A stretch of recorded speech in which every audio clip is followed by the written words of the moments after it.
Había un niño que no tenía zapatos, y había un hombre que tenía todo. Y en el momento en que sus mundos colisionaron sobre un tablero de ajedrez, uno de los dos nunca volvió a ser el mismo.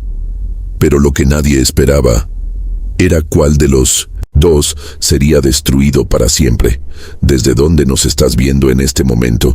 ¿Y qué hora es allá donde estás? El tablero estaba sobre una mesa de mármol que costaba más que la casa donde vivía el niño. 64 squares, 32 piezas. Y en el centro de todo eso, una apuesta que hacía temblar el aire del salón como si la electricidad misma se hubiera detenido para escuchar. $100 millones. El hombre que los ofrecía se llamaba Rodrigo Castellanos Vidal.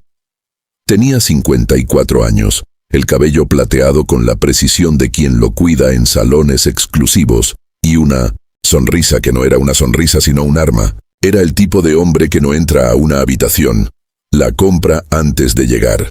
Empresas, propiedades, influencia política, contratos que movían países enteros.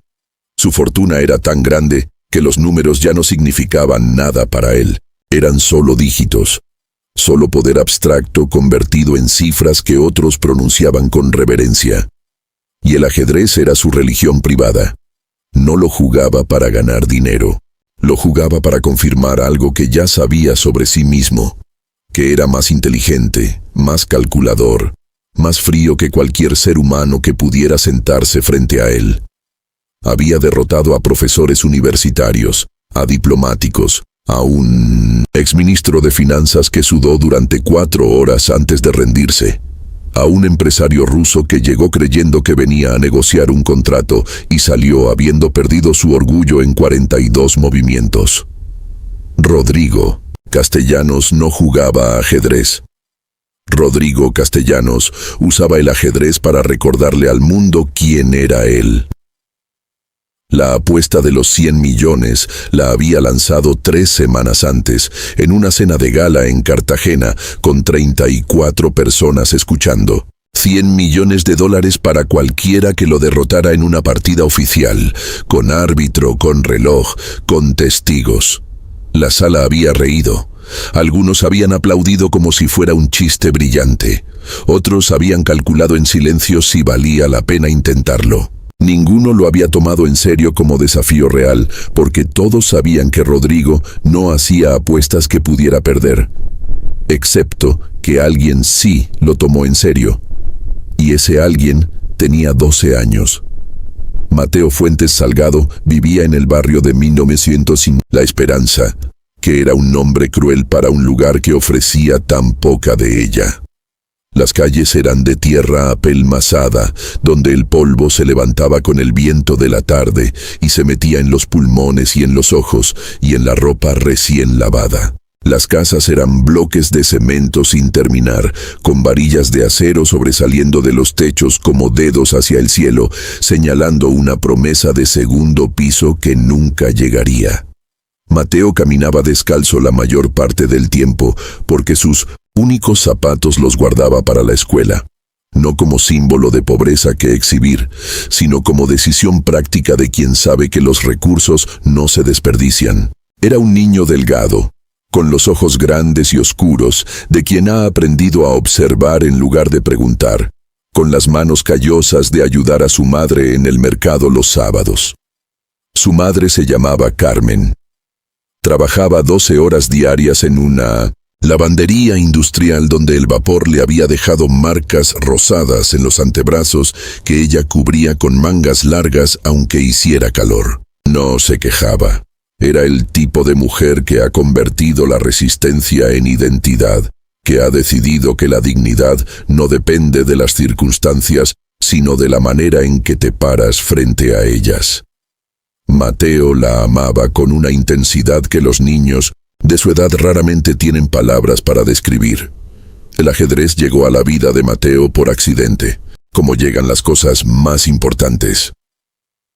Don Aurelio era el dueño de una papelería pequeña en la esquina del barrio. Un hombre de 70 años con artritis en las manos y paciencia infinita. Tenía un tablero de ajedrez que había pertenecido, a su padre, con piezas de madera desgastadas, donde el barniz había desaparecido en los puntos de mayor contacto. Una tarde lluviosa en que Mateo esperaba que pasara el aguacero antes de volver a casa, don Aurelio le ofreció enseñarle los movimientos básicos para pasar el tiempo. Esa tarde se convirtió en una semana. La semana se convirtió en 3 meses. A los 6 meses, Mateo ya ganaba a don Aurelio en menos de 20 movimientos, y don Aurelio se levantaba de la silla meneando la cabeza con una expresión entre el orgullo y el desconcierto. «No entiendo cómo lo haces», le dijo una tarde. «Yo llevo 50 años con este juego, y tú en 6 meses ya me ves la cara». Mateo no respondió de inmediato. Miró el tablero. Reorganizó las piezas en su posición inicial con movimientos suaves y precisos, y dijo algo que don Aurelio repetiría después muchas veces: «Yo no pienso en lo que hago, pienso en lo que usted va a hacer. Y luego pienso en lo que yo haré después de que usted haga lo que yo ya sé que va a hacer». Don Aurelio se quedó en silencio. Luego buscó en internet los torneos regionales juveniles de ajedrez. En 18 meses Mateo había ganado 4 torneos regionales, 2 torneos nacionales juveniles, y había obtenido una calificación que los expertos describían como estadísticamente improbable para alguien de su edad y sin entrenamiento formal. No tenía entrenador, no tenía libros especializados, no tenía software de análisis ni acceso a bases de datos de partidas históricas. Tenía un tablero de madera desgastada, una mente que funcionaba de maneras que la gente no terminaba de entender, y una determinación que venía de un lugar más profundo que el simple deseo de ganar. Un periodista deportivo regional escribió un artículo sobre él que tuvo cierta circulación en redes sociales. El titular decía: «El niño descalzo que humilla a los maestros del ajedrez». Era un título diseñado para generar clics más que para describir con exactitud, pero captaba algo real sobre Mateo. Había algo en él que desconcertaba a sus oponentes. No era solo su talento, era su calma.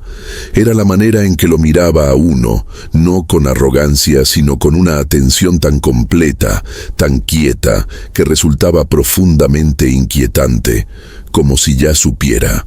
Como si siempre ya supiera. Ese artículo llegó a manos de Rodrigo Castellanos de una manera que a Rodrigo le gustaba contar después, aunque la versión que contaba no era del todo honesta. La versión honesta era que su asistente lo encontró y se lo envió pensando que sería una curiosidad interesante. La versión de Rodrigo era que él personalmente lo descubrió mientras revisaba noticias de ajedrez, porque eso hacía quedar mejor la historia. Rodrigo lo leyó 2 veces. La primera vez sonrió.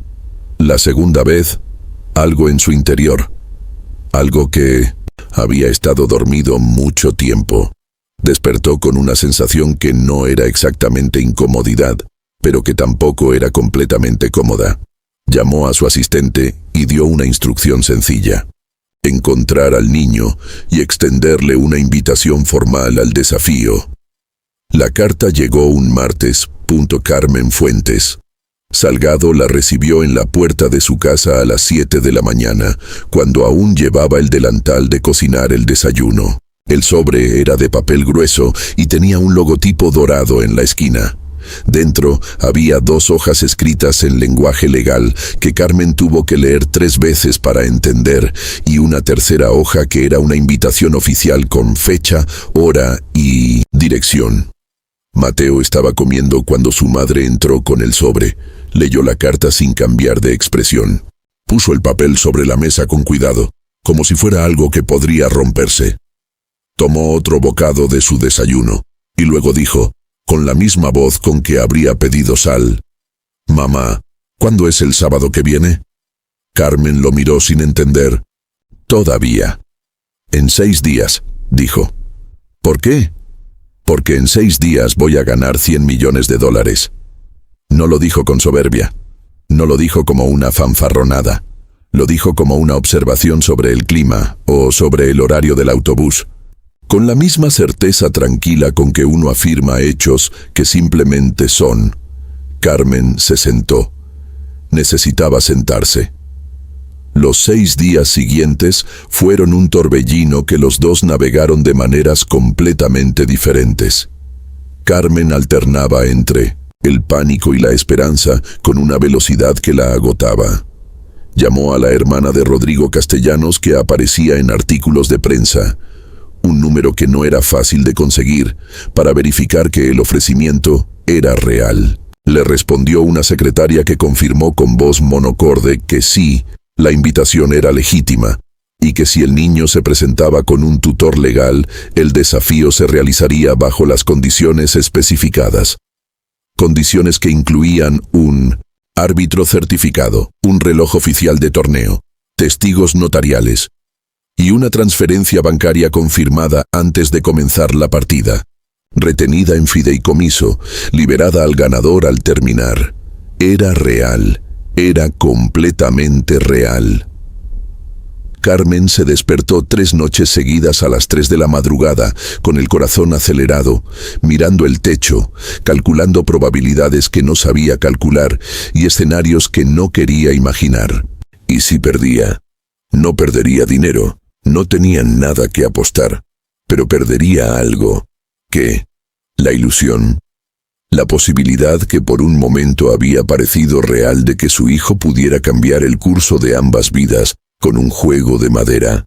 Mateo, mientras tanto, estudiaba. No de manera frenética. No con la ansiedad de quien sabe que tiene mucho que perder.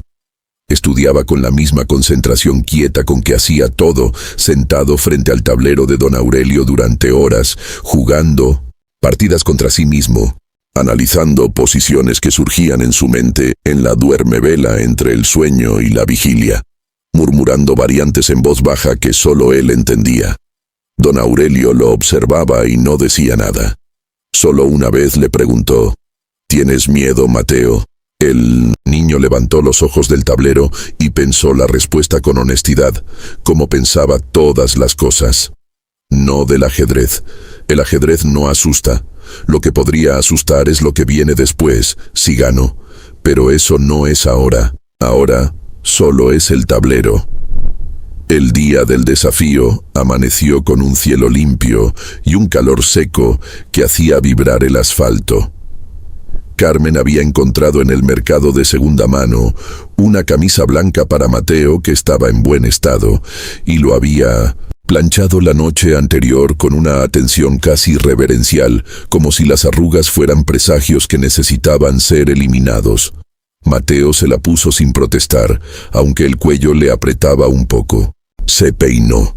Se puso sus únicos zapatos. Miró su reflejo en el espejo roto del baño de su casa, donde la imagen aparecía dividida en 2 por la línea de fractura, y no vio nada que le perturbara. Tomaron el autobús hasta el centro, el Lios. Edificio donde se realizaría el desafío era uno de esos lugares que existen para recordarle a las personas lo pequeñas que son. Mármol en los suelos. Vidrio tintado del piso al techo. Una recepcionista con el cabello perfecto que los miró llegar, y tardó un segundo demasiado largo antes de preguntar cómo podía ayudarlos. «Venimos por el desafío de ajedrez», dijo Carmen. «¿El nombre del participante?» «Mateo Fuentes Salgado». La recepcionista tecleó algo. Luego algo en su expresión cambió, levemente, casi imperceptiblemente, como si la pantalla le hubiera confirmado algo que no esperaba confirmar. «Sí», dijo, «están esperados. Por favor, acompáñenme». La sala donde se realizaría la partida era lo que los diseñadores de interiores llaman minimalista, cuando lo que realmente quieren decir es que cada objeto en ella ha sido elegido para comunicar poder. La mesa era rectangular, de madera oscura y pulida. El tablero era de los que usan en competencias internacionales. Cuadros de verde y crema, piezas de Staunton de baquelita negra y blanca. El reloj digital ya estaba posicionado. 2 sillas frente a frente. Rodrigo Castellanos estaba de pie cuando Mateo entró. No era lo que Mateo había imaginado, aunque no había imaginado mucho. Era más grande de lo que las fotos sugieren. Uno de esos hombres que llenan el espacio que los rodea, con algo más que presencia física. Vestía de manera deliberadamente informal, camisa azul claro, mangas enrolladas, sin corbata. Era el tipo de informalidad estudiada que comunica. Puedo permitirme no impresionarte. Miró a Mateo, y Mateo lo miró a él. Hubo un momento, apenas un segundo, quizás menos, en que algo pasó entre los dos que ninguno de los que estaban en la sala supo describir después con exactitud. Los testigos lo mencionarían de maneras distintas. Uno diría que fue como el silencio antes del trueno. Otro diría que vio al niño y al hombre evaluarse mutuamente con una economía de expresión que resultó casi perturbadora. Lo que sí fue observable, Rodrigo sonrió.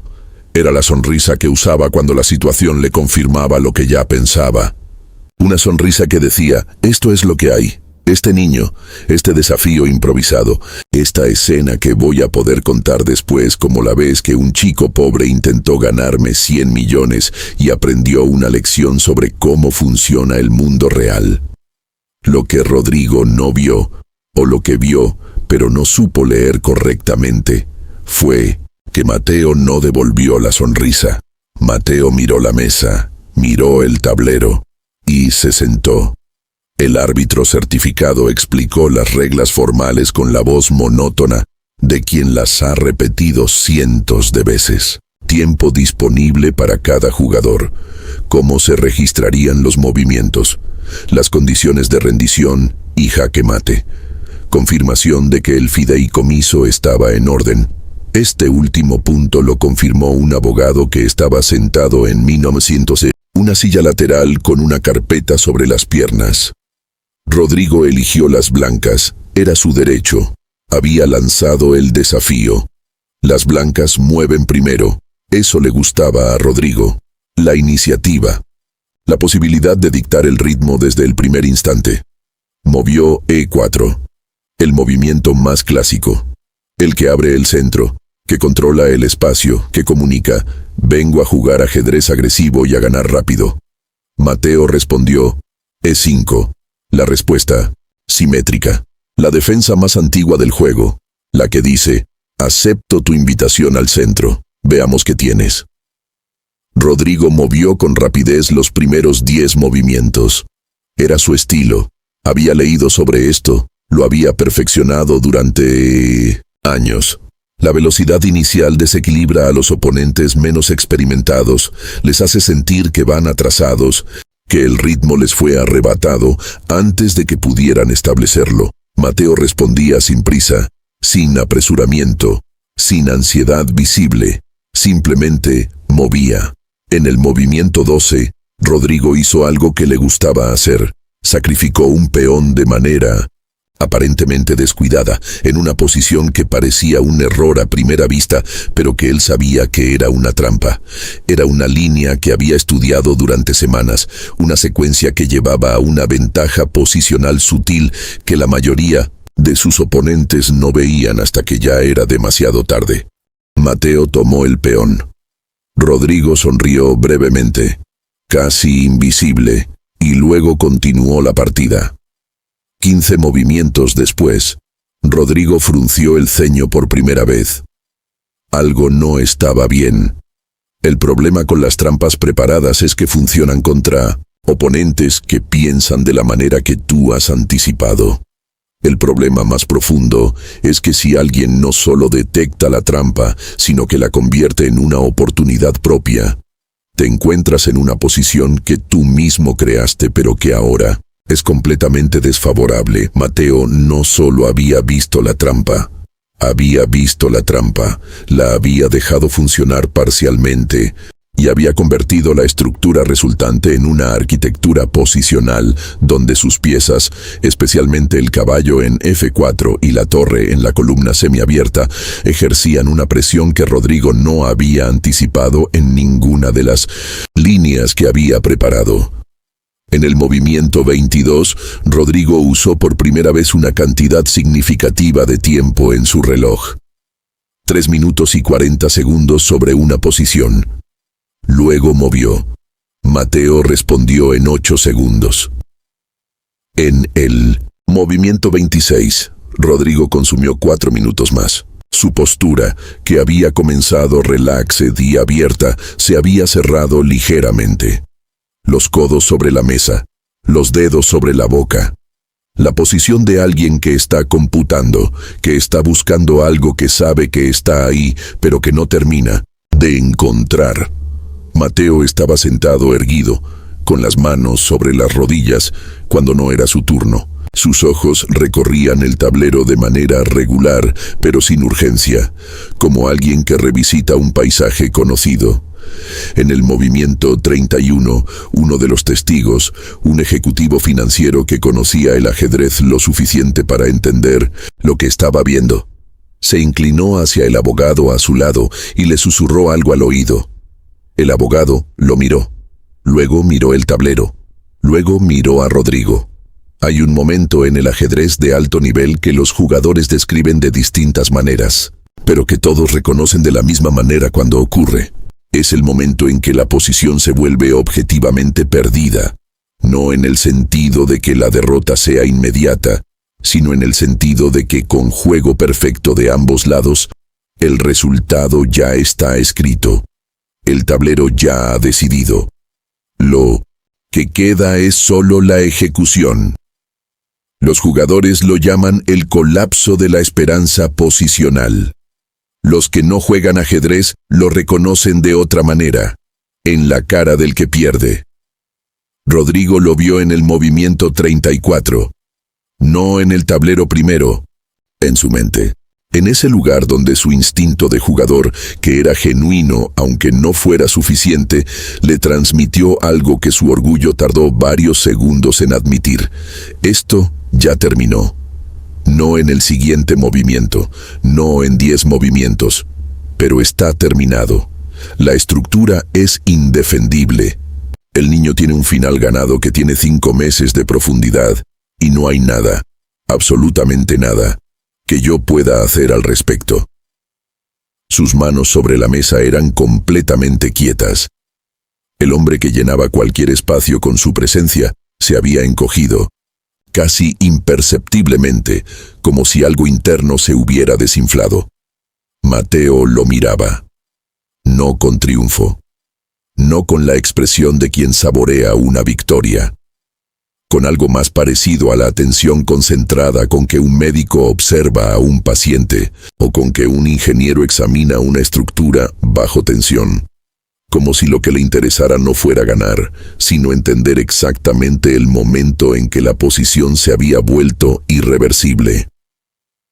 Rodrigo movió. Mateo respondió. Rodrigo movió de nuevo. La partida continuó durante 15 movimientos más.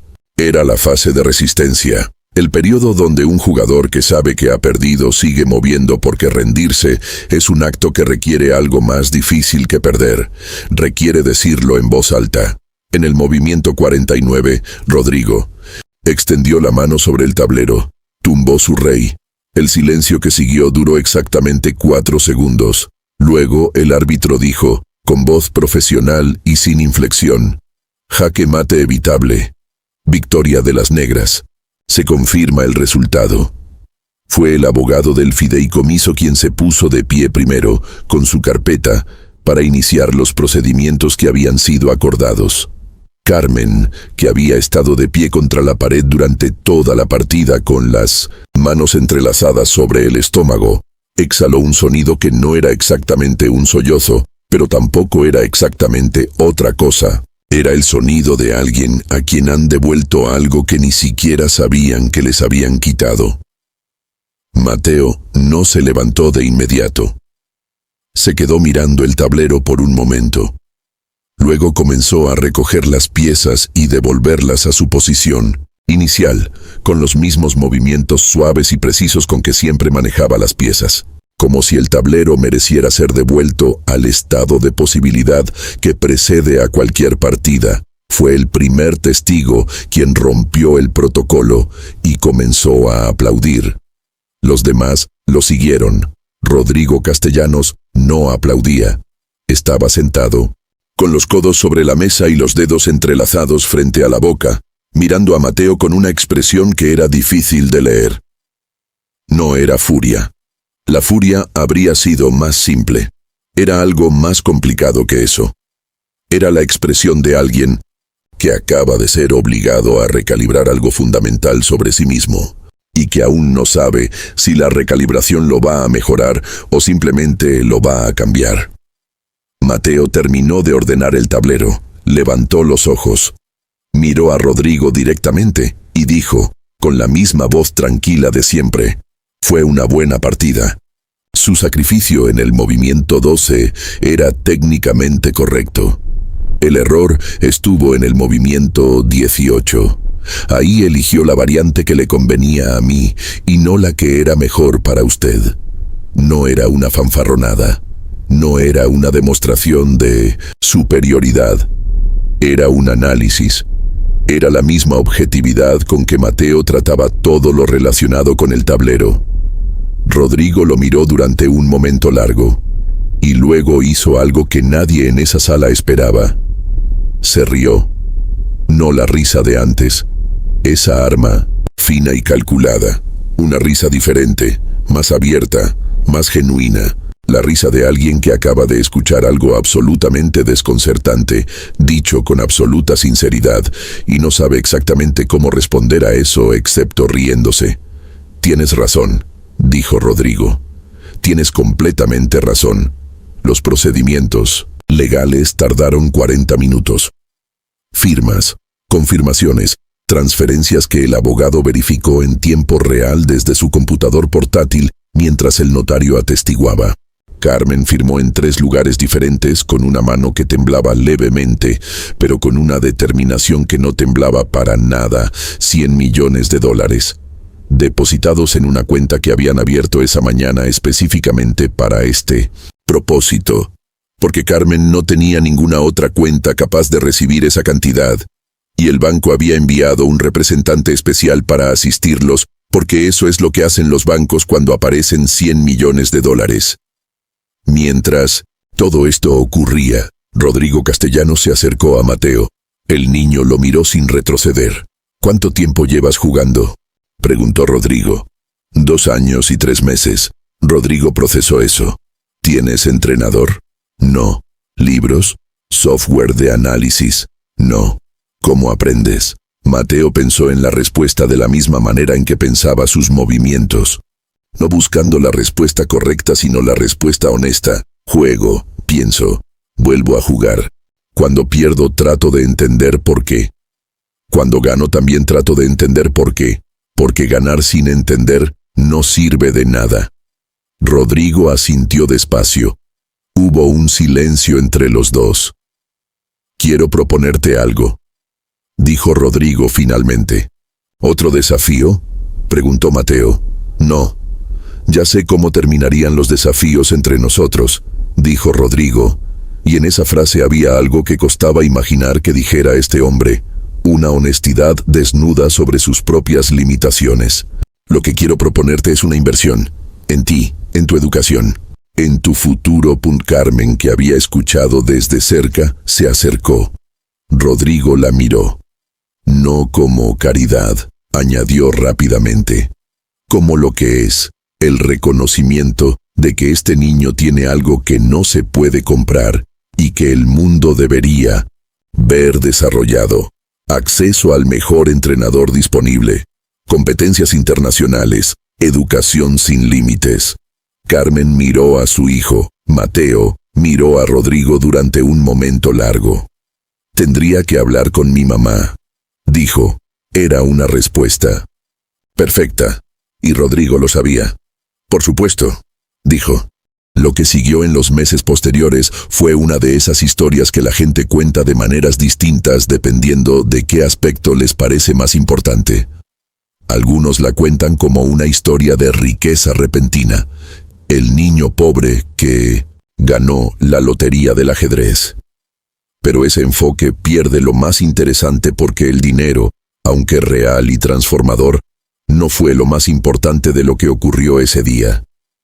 Otros la cuentan como una historia de humillación del poderoso, El millonario arrogante derrotado por el humilde.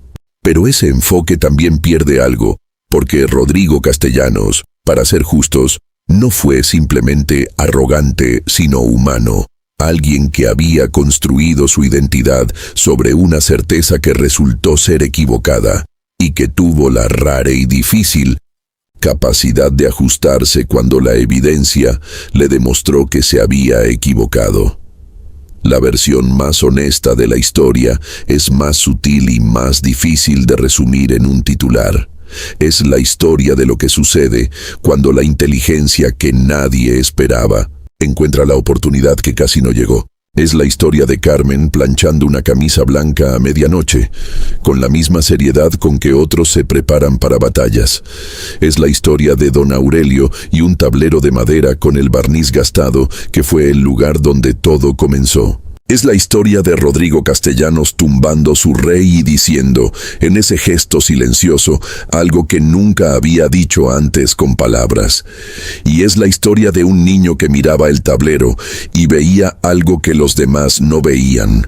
No porque fuera mágico, aunque había algo en él que rozaba lo extraordinario, sino porque había aprendido, en el único lugar donde había podido aprender, que la manera de ganar no era pensar en lo que uno va a hacer, sino en lo que el otro va a hacer. Y que esa habilidad, esa capacidad de ver desde la perspectiva del otro, de anticipar, de comprender, no era solo ajedrez, era algo más grande. Era la manera de moverse en el mundo. Mateo fue al Campeonato Mundial Juvenil 15 meses después. Carmen viajó con él. Era la primera vez que subía a un avión. Le tomó la mano a su hijo durante el despegue no porque él la necesitara, sino porque ella necesitaba la suya. Y Mateo se dejó tomar sin decir nada, simplemente apretando de vuelta. El campeonato fue en Viena, una ciudad donde los edificios llevan siglos y las calles tienen el peso de la historia en cada adoquín. Mateo llegó sin nombre reconocible en los circuitos internacionales. Un jugador latinoamericano joven, sin historial en torneos, de alto nivel, sin clasificación oficial que impresionara a nadie. Los favoritos eran un ruso de 14 años considerado pródigo generacional, y un indio de 13 que había estado entrenando con maestros desde los 5. Mateo los derrotó a ambos, no con facilidad. Sería deshonesto decirlo así. Fueron partidas largas, exhaustivas, del tipo que te dejan con la mente vibrando durante horas después de que terminan. El ruso duró 72 movimientos y se rindió con una expresión de genuino respeto que dijo más que cualquier discurso. El indio llegó al final de la sesión en una posición técnicamente empatada que solo la profundidad de análisis de Mateo convirtió en victoria en los últimos 12 movimientos. Cuando ganó el torneo, no levantó los brazos. No gritó. Se quedó sentado frente al tablero unos segundos después del último movimiento, en ese silencio que los que estaban cerca describirían después como si el tiempo se hubiera expandido ligeramente. Luego recogió las piezas, las devolvió a su posición inicial, y buscó con los ojos a su madre en las gradas. Carmen ya estaba de pie. Ya lloraba, y él sonrió. El tipo de sonrisa que no tiene nada de performativo, el tipo de sonrisa que existe exclusivamente para una persona específica en el mundo. Rodrigo Castellanos vio la transmisión en directo desde su oficina en Cartagena. Solo con el televisor pequeño que tenía en el estante detrás de su escritorio, que raramente encendía. Cuando Mateo ganó la partida final, Rodrigo se quedó mirando la pantalla durante un momento. Luego abrió el cajón de su escritorio y sacó algo. Un peón de ajedrez de madera oscura. Uno de los que don Aurelio le había enviado. Un gesto extraño y hermoso del anciano, quien había considerado que Rodrigo merecía algo del tablero, donde todo había comenzado. Lo hizo girar entre los dedos, lo puso sobre el escritorio, lo miró y pensó, aunque nunca lo diría exactamente así a nadie, que había hecho la apuesta más importante de su vida en ese salón de mármol y madera oscura. No la que perdió, la que ganó cuando tuvo la inteligencia, o la gracia, o simplemente la humanidad de reconocer lo que tenía frente a él y no intentar destruirlo, sino impulsarlo. Que el peón que llega al otro lado del tablero se convierte en reina, que así es como funciona cuando lo permites. Mateo tenía 14 años cuando ganó su primer título internacional mayor. 16 cuando fue clasificado entre los 100 mejores jugadores del mundo.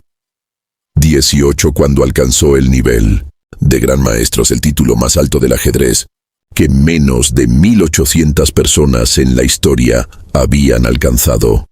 Carmen seguía trabajando en la lavandería durante los primeros 2 años después del desafío, porque era el tipo de mujer que no abandonaba los compromisos simplemente porque las circunstancias hubieran cambiado. Pero a los 2 años se jubiló, no porque Mateo se lo pidiera, sino porque ella sola decidió que ya había pagado suficiente en vapor y mangas largas por una dignidad que ahora podía permitirse de otras maneras. Compraron una casa en un barrio diferente, con techo terminado, sin varillas de acero señalando hacia el cielo. Pero Carmen colgó en la pared de la sala una fotografía que a los visitantes siempre les llamaba la atención. Era una foto pequeña, algo borrosa, tomada con un teléfono viejo, de un niño descalzo jugando ajedrez frente a una papelería en una esquina de tierra apelmazada. Cuando le preguntaban por qué la tenía ahí, siempre decía lo mismo: para recordar de dónde venimos, para que nunca ninguno de los dos olvide lo que costó llegar hasta aquí. Don Aurelio cerró la papelería a los 72 años, cuando sus manos ya no le dejaban manejar bien el inventario. Mateo le compró una casa pequeña con jardín, porque don Aurelio siempre había dicho que quería un jardín. Don Aurelio nunca le agradeció con palabras. No era su estilo. Solo un día, mientras los dos estaban sentados en el jardín nuevo y el tablero de madera desgastada estaba entre ellos, el mismo tablero, con el mismo barniz gastado, don Aurelio movió la primera pieza y dijo: «A ver, enséñame cómo se hace». Mateo sonrió, y jugaron, y don Aurelio perdió, como siempre. Pero esta vez, cuando meneó la cabeza con aquella expresión entre el orgullo y el desconcierto, ya no era por el desconcierto, era solo el orgullo. Hay preguntas que las historias como esta dejan en el aire, flotando, esperando ser pensadas más que respondidas. ¿Qué hubiera pasado si la lluvia no hubiera caído esa tarde en que Mateo esperó en la papelería? Si don Aurelio hubiera estado ocupado y no hubiera ofrecido el tablero. Si el artículo del periodista regional no hubiera circulado en las redes correctas. Si Rodrigo Castellanos, al leerlo, hubiera sonreído y pasado la página en lugar de llamar a su asistente. El ajedrez enseña algo sobre los momentos de bifurcación. Esos instantes donde la posición puede ir en 2 direcciones y el movimiento que eliges determina todo lo que viene después. La mayoría de los momentos más importantes de una vida no se parecen a los que imaginamos como importantes. No llegan con música de fondo ni con la claridad de lo que será recordado. Llegan como una tarde lluviosa, como un tablero sobre un mostrador, como una apuesta lanzada en una cena de gala por un hombre que estaba seguro de ganar. Y la pregunta que esta historia nos deja es más simple y más profunda de lo que parece. ¿Cuántos niños con el talento de Mateo no tienen un don Aurelio en su esquina? ¿Cuántas lluvias caen sin que nadie abra la puerta? ¿Cuántos tableros nunca se despliegan porque nadie pensó que valía la pena desplegarlos frente a alguien que no podía pagar por la lección? El niño descalzo que humilló al millonario no era una anomalía, era un recordatorio de que el talento no entiende de códigos postales, de que la inteligencia no consulta los saldos bancarios antes de instalarse en una mente, de que las cosas extraordinarias ocurren en lugares ordinarios todo el tiempo, en silencio, sin que nadie lo registre, sin que nadie lo impulse, sin que llegue nunca ninguna carta en sobre de papel grueso con logotipo dorado, y que nuestra responsabilidad, todos, No es solo admirar las historias cuando llegan a nuestros oídos, sino abrir la puerta cuando llueve, desplegar el tablero, preguntarle a quien está enfrente, ¿sabes jugar? Si esta historia te movió a algo adentro, si encontraste en Mateo o en Carmen o incluso en el viejo don Aurelio algo que te resonó desde algún lugar que no esperabas, te invitamos a dejar tu huella en los comentarios. Cuéntanos, ¿cuál fue el tablero que alguien desplegó para ti? ¿Quién fue tu don Aurelio? ¿Quién fue la persona que abrió la puerta cuando llovía? Esas historias también merecen ser contadas. Y si quieres seguir recibiendo historias como esta, narrativas que buscan algo más que entretenimiento, que apuntan hacia lo que nos hace profundamente humanos, considera suscribirte a este canal. No por los números, sino porque estas conversaciones merecen continuar. Hasta la próxima historia.